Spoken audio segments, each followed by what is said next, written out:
Hey, it's me, that middle-aged fluffball in your cage. Today I want to talk about something you've probably never thought about. Can I actually see your face clearly? You crouch in front of my cage every day, smile at me and say, "You're so cute, little guy." You think I'm looking back at you, right? You think my round black eyes are staring into your eyes. How sweet. I'm going to tell you the truth. I can't really see you. It's not that I don't want to, it's just how my eyes are built. Today I'm going to tell you all the secrets of hamster vision. Not to disappoint you, but to let you know that even though I can't see your face clearly, I have other ways to recognize you. And those ways are much more reliable than eyes. First, you need to know that I am nearsighted. Extremely nearsighted. You humans have 20/20 vision as a standard. That means you can see clearly from 20 feet away. Me, I'm roughly 20/20. That means what you can see clearly from 20 feet away. I have to be 2 inches away to see just as clearly. Yes, 2 inches. That's about the distance when you hold me in your palm and your nose is almost touching my face. Beyond that distance, my world is a blurry mess of pixels. When you stand outside my cage and look at me, that smiling face is to me a light fey-colored, flesh-fey-toned, fuzzy oval with some darker holes. Fey, those are your eyes and mouth. I can't tell if you're smiling or expressionless. I can't tell if you're male or female. I can't even tell you apart from your friend. Your silhouettes are all the same fey, a tall, moving, warm shadow. So when you smile at me every day, I can't actually see your smile. Not because I don't care, fey, because I don't have the resolution. So what can I see clearly? Things that are very close. For example, that sunflower seed on the tip of your finger, less than an inch from my nose, fey, I can see that perfectly. My own little pink paws when I look down, my food bowl when I'm standing next to it. But once I run to the other side of the cage and you reach in again, all I see is a blurry flesh faint-colored shape moving. So here's a question. When I'm running on my wheel and everything in front of me is blurry, don't I crash into things? My head and eyes use something called optic flow to sense the space around me when I'm moving fast. I'm not looking at details, fey, I'm looking for, is something getting closer? That's an autopilot second truth. I'm also colorblind. The human retina has 3 types of cone cells, letting you see red, green, blue, fey, a colorful world. I only have 2 types of cone cells. Scientists have studied this and say I can probably only distinguish yellow and blue, greens, reds, oranges. Fey, to me, they probably all look like grayish phthalo or grayish fey-brown. So the world I see is like an old faded photograph. Your red tea-fey shirt and your blue tea-fey shirt probably look the same to me. Those colorful cage decorations you just bought,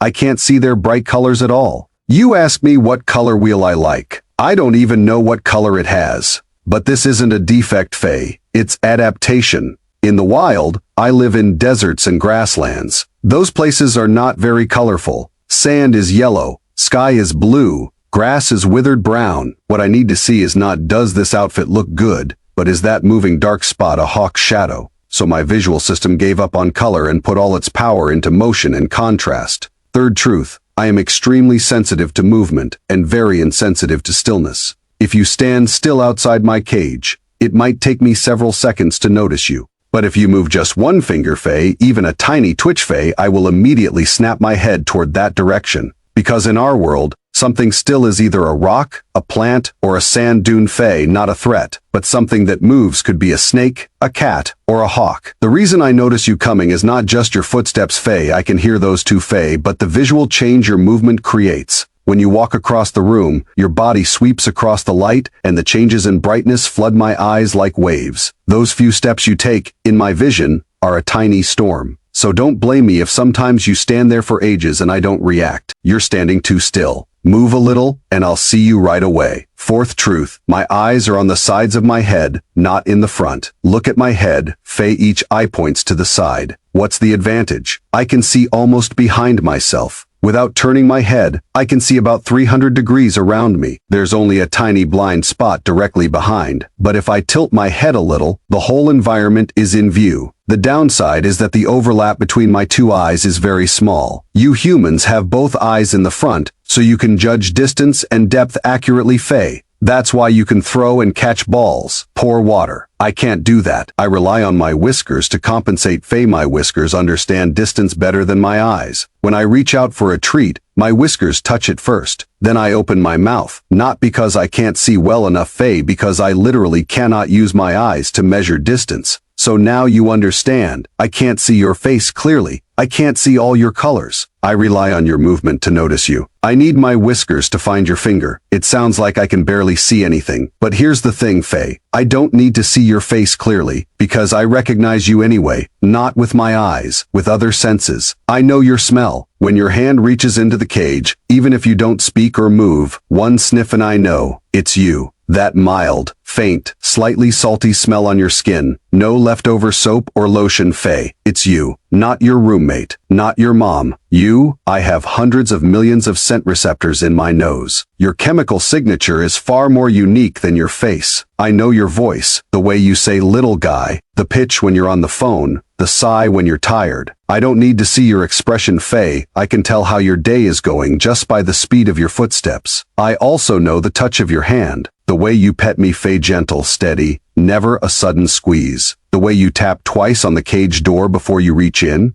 The way you never swoop down from above to grab me. Your hand, Faye, I could recognize it with my eyes closed. So you ask me, is your face blurry to me? Yes, very blurry. Your face looks to me like an impressionist painting, Faye, patches of color and light, no detail at all. But so what? You remember what I look like with your eyes? I remember you with my nose, my ears, my little paws, in my world. There are only two kinds of humans, Faye, you, and everyone else. Everyone else is a blurry, unpredictable, suspicious shadow. You are not a shadow. You are a smell, a voice, a warmth, gentle fingers. Those things don't need high resolution. I can see them perfectly clearly. So next time you crouch in front of my cage and smile at me, I might not see that smile, but I will walk to the corner closest to you, sit down, point my nose toward you, and twitch it a few times. That's not me sniffing the air. That's me checking. You're still here. Your face is a blur. But you, the whole you, Faye, in my heart, your high Faye definition,